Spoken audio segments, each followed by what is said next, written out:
રાષ્ટ્રપતિ પુતિનનો બંગલો આગમાં લપેટાયો, યુક્રેન પર આરોપ, અહીં ન્યુક્લિયર બંકર હોવાની ચર્ચા. રશિયાના રાષ્ટ્રપતિ પુતિનનું સાઇબેરિયામાં અલ્તાવ માઉન્ટેન પર આવેલા એક બંગલામાં ભયંકર આગ લાગી ગઈ હતી.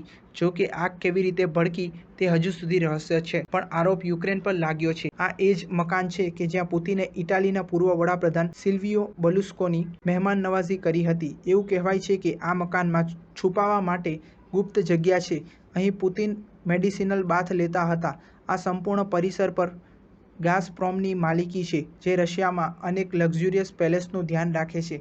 મકાનમાં આગથી કેટલું નુકસાન થયું છે તે અંગે હજુ કોઈ ખુલાસો નથી થયો, પણ આગ અત્યંત ભયાનક હતી. આગ લાગવાનું કારણ પણ જાતી શકાયું નથી, પણ અમુક લોકો માને છે કે આ કામ યુક્રેન જ કરી શકે છે, કેમ કે રશિયાએ યુક્રેનમાં ભારે તબાહી મચાવી છે.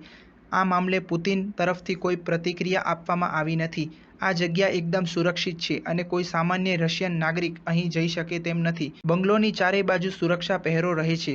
પુતિન અને તેમના પરિવારને અહીં સુરક્ષિત રાખવા માટે હાઈટેક બંકર બનાવાયા છે, જેથી પરમાણુ યુદ્ધ વખતે પણ તે સુરક્ષિત રહી શકે. સ્ટાર ન્યૂઝ 7 હંમેશા સચ્ચાઈની સાથે.